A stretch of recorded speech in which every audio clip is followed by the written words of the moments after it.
Welcome everyone to the first panel of the day called Overcoming Challenges in Entrepreneurship. Obviously, when someone opens up any type of business, there are always very early challenges. So the first topic we're going to talk about is really how did we overcome early challenges, right? So to the panelists, what was the biggest challenge you faced when first starting your business and how did you overcome it?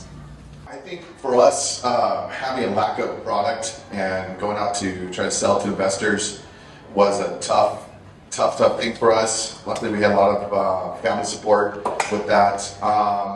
When we opened Lucha in Chino Hills, it was 2 weeks prior to COVID. It was a not knowing. It was very difficult, a lot of pivoting, and a lot of just right. We didn't know what we were doing, but we had to switch to lunch to go takeout. Luckily, we had a growler machine to sell beer to go. Everybody needed a drink, so that helped us in that time of need. Switching. Now we opened up our pizza concept. It's been quite a curveball.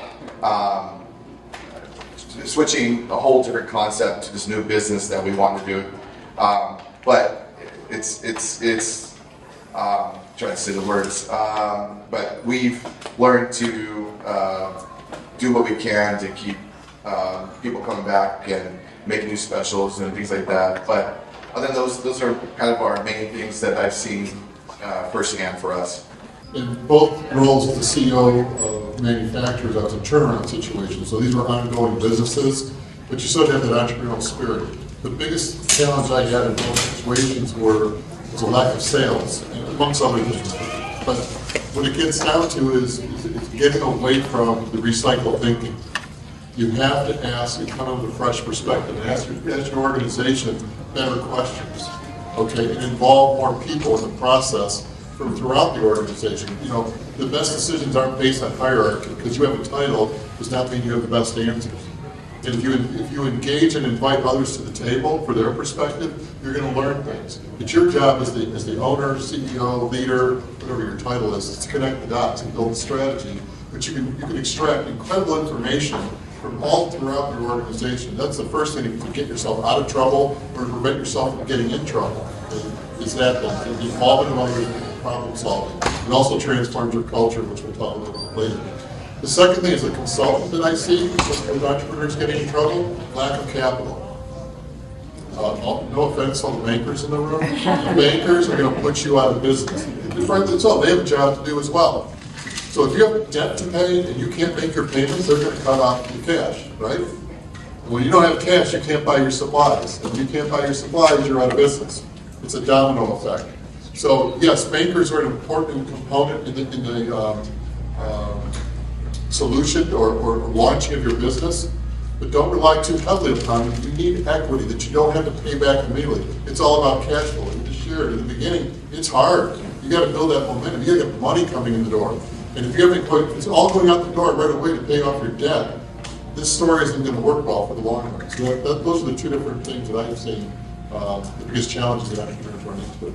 Well, the other thing I think is growing within your means is a really big part of it as well. You know, Clash has been around for 31 years, but if you followed us at all, our growth has happened very recently. We really wanted to make sure we understood what we were doing. We grew at the right times. Kind of growing within our own capital so that we don't have bankers coming and knocking at our door.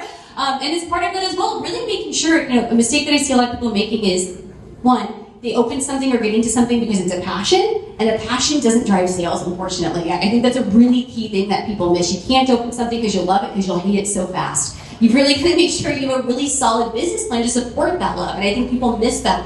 However much time you spent in loving or learning whatever that hobby or that thing is, you just spend just as much time on the business side of it, and I think people absolutely overlook and neglect that. If you spent 10 years getting really good at this, that's how long it's going to take to get really good at business potentially as well. So do you have that cushion built in there? I think it's something kind of people overlook.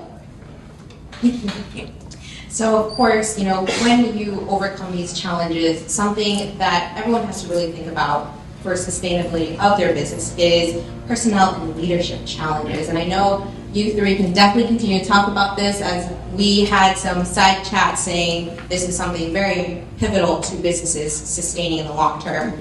So, for personal and leadership growth, what personal leadership challenges have you encountered, and how did you develop as a leader to overcome them?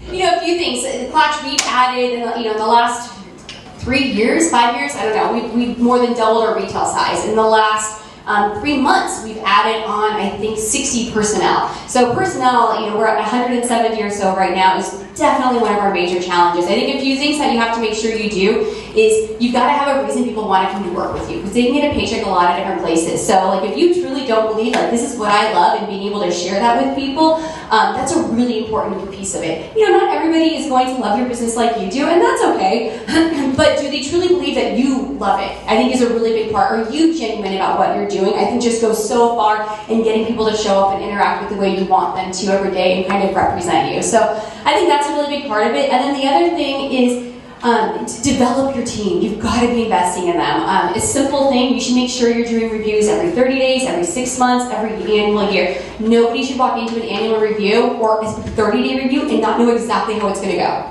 Right? Like if you're walking into a review, you know whether or not you're doing good or bad. And if you don't, that's on you as a leader. You have not been communicating with your team how they're doing. So those are things that we really try hard to do is communicate, like give feedback all the time, which is not always easy for people to hear, and not everybody likes the amount of feedback we give, but we've overall found it to be a really positive way to invest in our team members. They know the expectation, they know how they're doing any given time, and they know why we're there. They know why we want them there. So that's kind of how we try and do it. I feel like a sandwich. I got coffee to my left.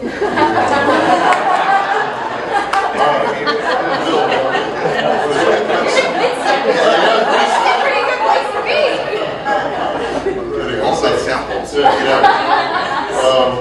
think the biggest thing that kind of echoing what we just heard is culture. When I go into a company for crisis management, the number one problem when it boils down is cultural issues. Okay, and there's dysfunction at some level. So the first thing I would say is, as I've shared before, every company has challenges to solve, always. I don't care if you're booming or you're not, there's challenges to solve. Okay? Through appreciative inquiry, invite people to the table to solve them with you as a leader. Get different perspectives. People want to be heard and seen and be a part of the process. You want to create emotional ownership. That's the best way to do it. When you ask somebody, what do you think, you're implicitly saying to them, I think you're intelligent, you have good ideas, I want to hear what you have to say. Okay? That will empower people more than anything, much more than saying great job. Okay? The second thing, when you go beyond the cultural, or I guess in addition to the cultural issues, as a leader, you want to create that environment where it's safe, where you can make a mistake and not get pounded on. But also you want everyone to think in terms of, especially you, not so much your team, but yourself, is you have to be in the future. You can't run a company by reacting. You can't wait till, oh my gosh, we grew, we need 10 more people, let's go find them now. No, you have to create that pipeline coming in. Get the pipeline going to keep the pressure on. And then also to prevent to prevent from happening or from being established that I can't speak to the restaurant and hospitality industry, but when it comes to manufacturing distribution, there's always a clash between the warehouse, the factory, and the office. You got to think as one team. You got to bring people together. It can't be us versus them. We're all on the same side. I ran a company with 3 different factories in Cleveland, Mississippi, and up in LA and Linwood. We had 3 different unions, but we were one company. One was a parent company, a subsidiary company, but you have to change that culture. It's not an us versus them. And again, as a leader, you have to think and know what's next. You want to be thinking ahead, so you're not reacting. You're taking action before what hits the fan, okay? Or before the opportunity arises. You have to see that opportunity coming and prepare yourself to capitalize on it. So again, think in terms of the future. If you're always reacting, you've got to break that cycle, because that cycle will put you out of business. You're in a total reactionary cycle. As probably a lot of your companies they're small, you want to do everything. I think that's the hardest thing for me is to give roles to other people so I can have a life too. As an entrepreneur, you don't have a life, and I know that's one of the subjects we're going to get to too. But for me, it's cross-training my staff. Going off what you were saying about teaching them. A couple days ago, I brought one of my staff members, and they're kind of getting to do more roles. and bringing them on projects with me so they can see what I'm doing. So the next incident or festival or whatever we do, they can do it without me having to tell them to do it, and letting them fail if they fail. And one of my, speaking of one of my staff members, you know, they always come to me, how do I do that? I don't know. Call them and ask. That, you know, no question's a dumb question. Learn, like how I learned. How you learn the best ways going like that. And I think with doing that, you know, I think for us, we're trying to find, hire and nurture, you know, leaders to inspire us. And I mean, as they always say, try to find someone better than yourself. And it's, you know, I think that will make our company succeed much better. Yeah, I think that's all on that one. Work-life balance, right? Yes. So you know, of course, I know Heather and Jeff did kind of mention about it already, but of course, there's always financial challenges in entrepreneurship and having your business. So securing funding and managing cash flow are common challenges for entrepreneurs. How did you approach financial hurdles in your businesses, and what advice do you have for others facing similar challenges? Jeff, want to start this one? I think the biggest thing, again, is about strategic planning. To this question about managing cash flow, again, how do you get ahead of it? Look at your business. What sells best? What has the best margin? Don't invest your time and energy in low margin activity. It takes a lot of your time. That's filler. That's stuff you want to make. That's money you want to make while you're asleep. Spend your energy, your time, and your team's time on where the best margins are and the best opportunities are. Okay, and don't be a commodity. Nobody buys a commodity. Okay, if you're in the business of commodity, you will be out of business in a year. There's too much competition. You have to find that niche that sets you apart from everybody else. The other thing I'd bring up just quickly is, as a leader of a company, you're the bottleneck. As we touched on, you got to learn to delegate. You know, because if everything has to flow through you, you're never going to grow. You're going to hit a plateau. It's really going to be low, far below what your hopes and plans were for down the road. You can't be that bottleneck. You have to train, teach, and have people step up. And if they won't step up, then find somebody who will. Don't be a victim. Don't be held to the people that held hostage to people that are on your team today, because they may not be on your team tomorrow. Also, they may not be the right people 5 years from now. And I'm not saying they're bad people, they're great people right now. You need them right now. But as you grow, you may need different people, different skill sets, okay? So you've got to keep thinking about this. You don't become the bottleneck, nor do they pass things off. Spend your time where the money's at, find those niches. So I'm a big numbers person. I think you cannot put enough value on what you can find in your numbers. So whatever that means for you, you do not need a fancy software system to know your numbers. You can absolutely have one. But whatever gives you your numbers at any given time, when you know exactly how to read your P&L, and how to read your balance sheet. I actually don't like balance sheets, but that's a different topic. You can use Excel. You know what I mean? We get a really simple financial statement in our office every single Friday. My dad and I do that essentially tells us everything that we need to know. Who's on net terms, who's behind on their net 30. What's our cash flow, what we have cash in the bank, what QuickBooks says we have in cash. Like really simple things. Choose what you need to know in order to operate your business. But I think a big mistake that people have is, one, they don't know the cost of things. So if you haven't spent the time of like knowing what that is, I think that's a huge thing that before you get into business, you've got to understand your costs. I think that everything is in the numbers, and I love them and I can't get enough of them. But people do not spend enough time in them. You should know what your best margins are. You should know what your low margins are. You should know why you're putting time into which one or the other. Those are just so big. The other thing that I was going to say is, I totally forgot, I blanked on it. But whatever it means for you, whether it's Excel, QuickBooks, you have to be able to, at a glance, know what you are. You should know what's in your bank account immediately. You should know what your accounts receivable are and your accounts payable are. Within 30 seconds, you should be able to get that information. Because that tells you how you're doing in the health of your business at any given time. So those are just like simple markers that you want to make sure you know. The other thing that I would just say that really benefited Clutch during COVID is diversification. So we have retail stores, we have e-commerce, we have wholesale. So during COVID, retail stores got crushed, wholesale got crushed, e-commerce did great though, and really helped us to kind of stay afloat during some of those times. The other thing is never be afraid to ask for a discount. So I think a lot of people just think prices are what they are. As soon as COVID hit, you went to every single supplier and it's like, what can you do for me? We got 2% from almost everybody. I'm still using that 2% today. I'm not mentioning it. So I mean, the little things like that go a long way. That 2% adds up to be a ton. So like, don't be afraid to say like, what can you do on your price? What can you do for me? I pay attention to my costs all the time, what's floating, what's not floating. I talk to my vendors way more often than they would like to hear from me, and that's the thing to really be on top of, is managing those people that your staff's not necessarily going to manage. So you're going to use those relationships in your favor to help keep your business going. So those are my little 2 cents. Well, I mean, they said it all. I mean, for me, I have a partner which takes care of all the numbers, which is great. But I'm still on top of it. We have phone calls on the daily. I'm surprised he hasn't called me. We always think that. And so we have our conversation about this. We go on our bank account. We see what we have in there. We see what costs we need to bring lower. If we need money at one store or another, always looking for more investors. It's tough thing since COVID. Not to say that's all in all. It's we've have to really penny pinch these the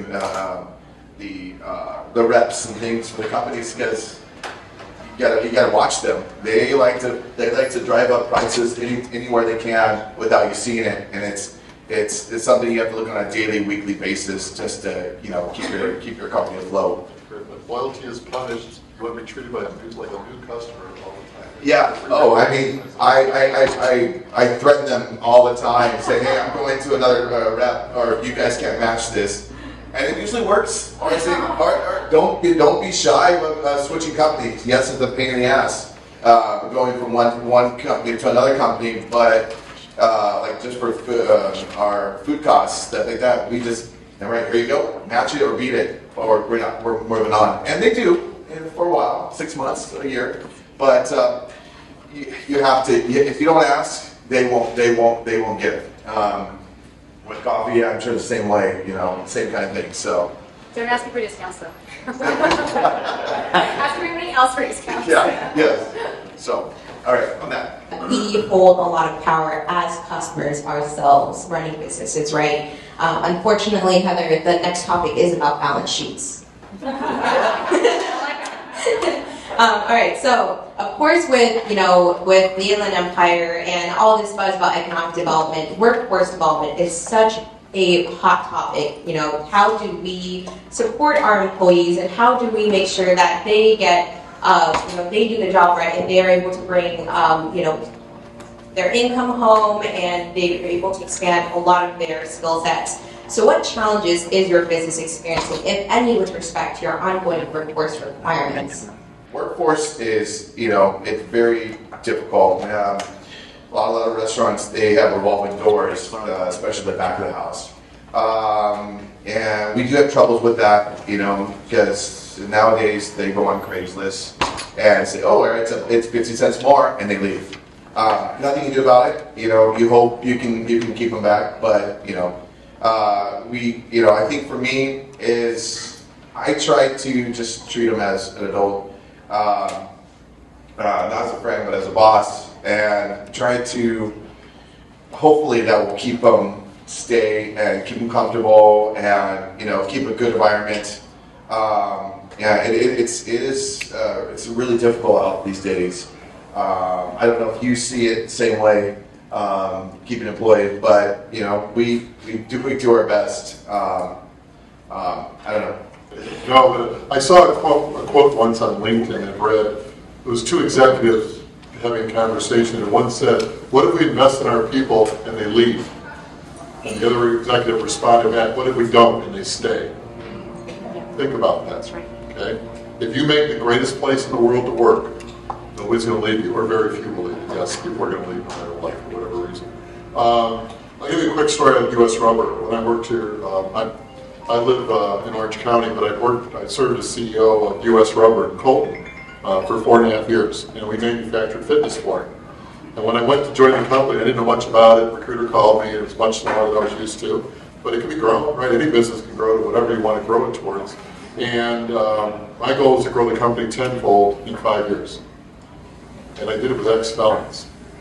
Okay? I knew nothing about working with ex-felons. I had experience with unions. I figured that out. I figured out ex-felons. Well, it's a different category of people. But at the end of the day, and Leslie, or else is here with me, who joined me. She came from Enterprise Rental Car, but I knew how great a job she did there, and she did wonders. And again, think about this on paper. We put a woman in charge of a factory that was probably 90% male and 67% ex-felons. These weren't choir boys. Okay? We had murders, attempted murders, bank robbers, drug dealers, everything but rapists, child molesters, and kidnappers. Anything other than that, we had. Okay? But these were people who committed to turn their lives around. All right? And they loved working with Leslie because she was helping them get to their goal. Okay? So what I would say to you is, and that's what we're doing today, is with implementing second chance programs. It can be done. Everybody has talent. Again, problem solving, I've talked about it before, is huge. But creating that environment, as the leader, you have two jobs. The vision of where you're going and creating the environment for everyone to thrive in. Okay? And that requires delegation. And giving people chances to step up, show what they're capable of, guide them along the way, let it be a safe environment to make a minor mistake or two along the way. We all make those mistakes. It's only, after 2 o'clock, I'm good for one or two more before the day's over myself. Okay, we all do that. All right? And I think at the end of the day, if you create that environment, and how do you do it? It's involving people in the process, allowing them to be heard, asking them to contribute. That's how you create that environment. People want to be a part of that because they will emotionally own it. They're going to have identity with the company. I work for fill in the blank. Okay? That's a part of them. And that's what you need to get to. And it's all based on emotion and letting them run as best they can and giving them guidance to do that. And again, think about that phrase, that statement I started with at the beginning. Imagine if you invest in your people and they leave. Don't worry about that. Worry about not investing in them and they stay. You don't want to be that guy or gal. Say, I agree with most of what you said. The only place that I would devil's advocate on you is don't ask things that you aren't willing to then do. I think it puts you in a really tough spot. So be strategic with what you ask your team. That's, you know what I mean? You have a suggestion box where it's like, hey, you can put whatever you want in here. That's okay. But if you're going to have a conversation and invite people into it and then you don't deliver on those things, that's a really tough spot to be in and you kind of lose the respect of your team. So make sure that when you're asking your team questions and involving them, that you're going to follow through on what they're looking for or what the message is that they say. The other thing, for instance, if you say, what do you want? They're going to say more money. Is that something you can actually do? That might not be. So I think that's a really thing that you just, a line that you kind of want to toe on that. The other thing that I would say with your team that to really be careful of is, as far as that investment time and where you're going to put your energy in your team members who you see are putting your energy into you, and the ones that aren't, it's interesting. I feel like a lot of our team that is not invested as us is who takes a lot of our energy. And I think that that's something that you've got to be aware of. And be like, okay, so we're going to invest in the people who want to be here, who want to do things. We're not going to ignore this group over here, but we're also not going to pour into them because we want to keep this people motivated and going forward. And if these people want to come on, that's great. And if they need to move on, then they need to move on, and that's also okay. And as part of that as well, slow to hire, quick to fire. Honestly, toxic people can be really bad for your organization. So, we do retail stores, we've got teams, they're always going to gossip and, get friends out of work and all, that's great. But when you get somebody in there who's bad for the team, you've got to be able to get rid of them. That's a really key thing, is know who's in that team and who should be there and who you need to move on from. Don't be afraid to move on from somebody if they're not providing benefit for the team as a whole. So for those of you who I've been spying that are on your phones, no, I'm just joking, I'm not the police here. So if you could offer one piece of advice, if all of this just kind of went one ear and out the other, or there was a lot of information, what is one piece of advice to aspiring entrepreneurs facing significant challenges? What would it be? When I was in my early 30s, my dad was very successful in business. And I remember him telling me when I was in my 30s, I didn't appreciate it at the time. I certainly do now. He said to me, everything in life is easy until people get involved. Think about that. My advice to you is figure out people.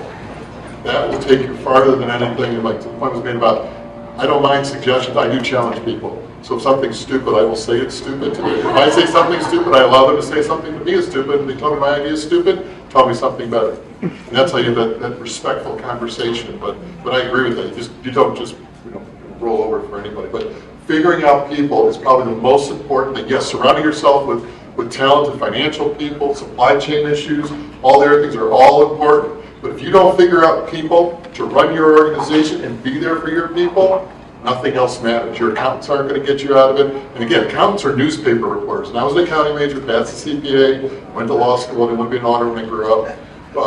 But the key thing is, if you figure out the people part, they'll rise up. They're going to make you look like a hero. They're going to give you ideas you never considered before. They're going to challenge you. Yes, they're going to drive you nuts. You're going to go home at night going, I thought I've heard of everything. The next day somebody else does something incredibly stupid, like you couldn't make it up if you tried to. That kind of makes life fun.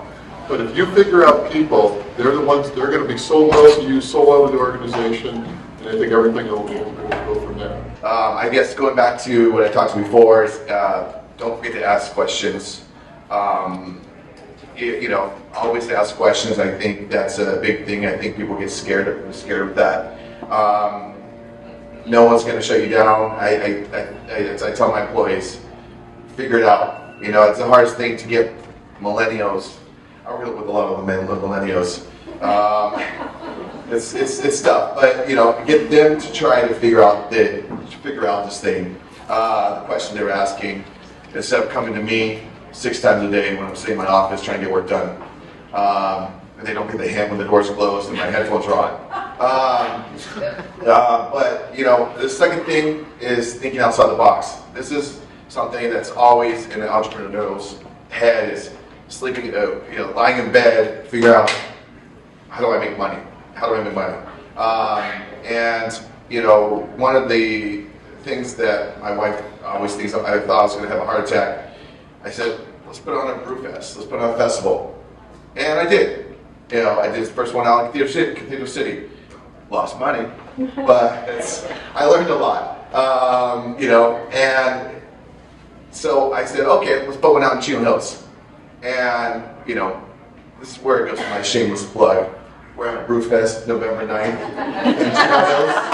Okay? It's on your table. Okay? And it's for the Chino Fire Foundation. It goes back to good people. Sorry, I had to do that. But, you know, things like that. And, you know, this one is so much easier. I know the timeline. I got 17 breweries lined up, and it's all you can drink. You know, just saying, and the food's included. You know, what I'm trying to do is bring more awareness to our two places, since we're right next to each other. And you know, this is just free advertising, and makes a couple bucks, and help out a good cause. So don't forget to think outside the box. Keep pushing. That's all I can say.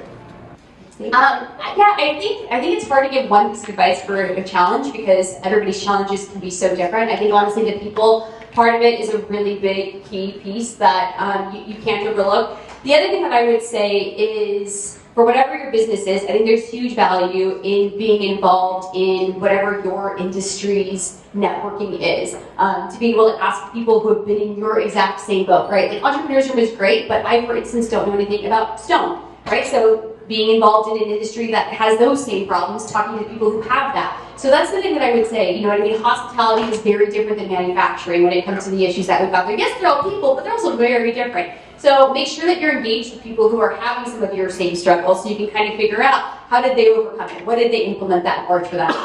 Chamber events are great to kind of meet people who then run in that circle, but I do think being involved even in more distinct in just your circle or industry can be really valuable. Raise your hands if you have a question, and I will run, skip, or hop as a millennial to you. How would you recommend somebody who is just getting started that may not know their numbers to learn them and understand them better so they can be successful with that? I think very simple. What are your costs? And your costs are every single bill that you're paying, from insurance to utilities to rents to then all of the costs that go into your items. Making sure, literally, you can go as simple if you're starting out. Think of it as like a new homeowner. My grandma used to have a manila envelope where she wrote down all of her costs on it and like what they were getting in. That's honestly, there's a lot of entrepreneurs who don't know that from the get-go. They don't know what bills are due every month. So starting with, are those written down and do you know those at a very base level? And I know it's really elementary, but if you're starting out, you may not know that actually. So starting with that is kind of a big one, and then figure out, am I getting the sales to cover that or not? Then you could go even bigger, where for instance, if you're talking to me about coffee in particular, I would say you need to cover your rent in 2 days worth of sales, and so I would work backwards from there. So you can obviously get more specific, again, talking to people in your industry, but I think just very simply making sure you know what all of your bills are kind of like the base level. I would just recommend, surround yourself or hire a good accountant. Again, an income statement, balance sheet, statement, changes in financial position, or your cash management. It's a story. It's a point in time, it's a period in time. One of the two. Have your accountant explain the story. Don't look for them to give guidance to you as to what to do, but have them explain the story so those numbers start to mean something. Again, you can't inspire or run your company by a spreadsheet. Too many people try to do that. That doesn't work. Because nobody gets fired up about the spreadsheet. But you need to know what those numbers mean. Yeah. I just want to throw that out. Yeah. I love a good spreadsheet. No, but have your accountant explain what the numbers mean. Because when you start connecting those numbers to behavior, then because all they are is a reflection of behavior. Once you see that, then you can start changing the behavior, the numbers and the outcomes of behavior. Like I said, you want to make money? Don't focus on the money. Focus on the behavior. The money will come. Focus on the numbers and have your accountant explain what that is, and you'll be in much better shape. I mean, they said pretty much all. I'm a visual person. I love my Excel. I'll put down, like we said, rent. Okay, now let's fire off that and see what's part of rent, water, electricity, gas. I'm just thinking from my perspective. All the way down to the little things that the mints on at the front. All that adds up, and trying to figure out where your waste is, and it's just get detailed as possible. I mean, I think Excel or whatever you kind of spreadsheet, it will really help in the long run to check your numbers on a daily, weekly basis and just keep up with them. What have been your most significant failures and what did you learn? Well, I have a lot of failures, but I have some good successes too. I've had multiple restaurants and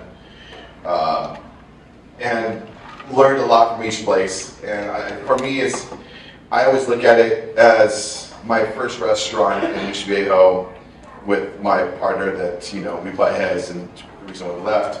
But if I didn't have that, doing that and taking that leap, I think I wouldn't be where I am now with multiple places. It's really evolved me and made me grow up. I was like 26. Opening a restaurant is very scary, especially in any day and age. But going back to your question, I think doing that and failing, and then doing something and failing, learning the ins and outs, and now finding a good concept as a success. It's not saying I'm a millionaire, but we'll get there. And just baby steps, trying new things. I think where we're going to see your success for our company. Okay, here's the best lesson I ever learned. We don't have enough time for all the mistakes I've made in my career. But this one was I did right at the beginning. I was a brand spanking new CEO. I can't remember the issue, but I remember the conference. And I can't tell you how powerful the lesson I've learned from this was. I do it to this day. Every engagement go in, I teach every client, you need to do this.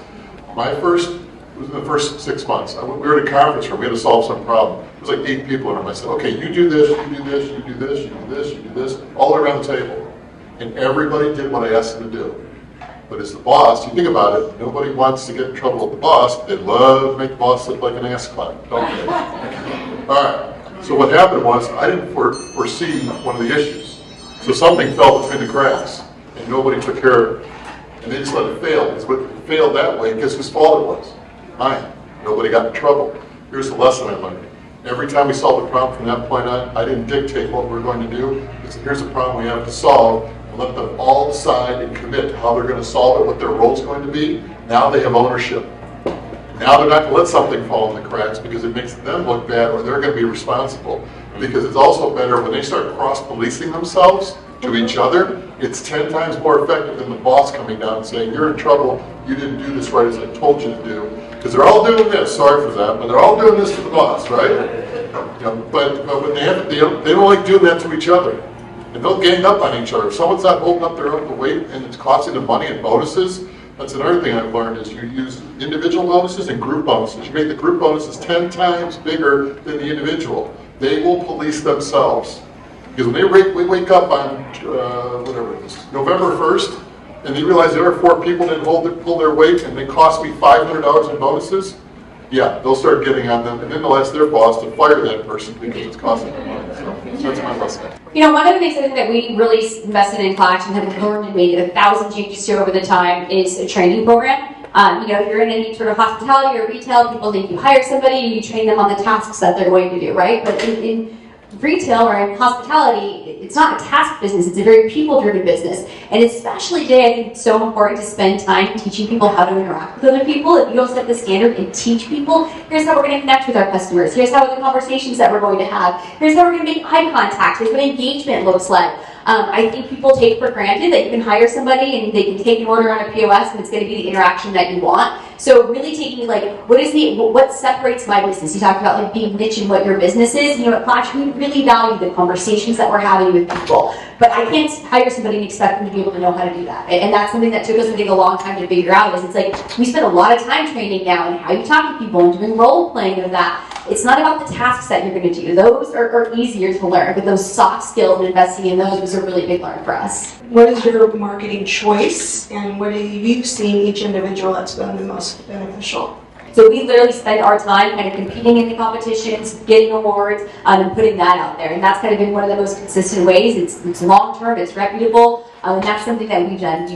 We obviously do e-commerce, we do Google Ads and some other things as well, but if you look at what is our marketing goes to, it goes to improving ourselves, putting ourselves out there, and trying to make the best product we can. Okay, for manufacturing distribution, LinkedIn. Tell your story. Tell your story, share content, don't sell. Just create awareness. I was posting, when I got to US Rubber, I had a small staff, I posted every day, 5 days a week for about a year and a half. And in that first 6 months, I landed Home Depot, Floor & Decor, Floor & Decor was later. Home Depot, Lowe's, and then Floor & Decor about a year later. In the first about 18, 19, 20 months with Home Depot, went from $0 to $3 million of business at Home Depot, and then we were on our path to go to $10 million the following year, all for my silly little post about how stuff is made. And they looked at something they were looking for, but post consistently. IGs probably everybody needs to be visual. I think that's our biggest thing. And for us, a little different. We go to a lot of festivals. People need to try our stuff. You gotta taste it before you buy it. I think that's big for us. And we try to do festivals once a month. And What's that date? November what? November 9th. I got flyers up there too. Come on. I can taste it. Yes. Help the firefighters. And my pocket.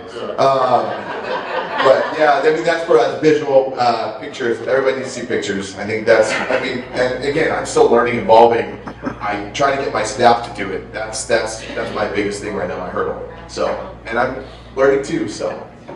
Awesome, right. Then hand it over to Zach.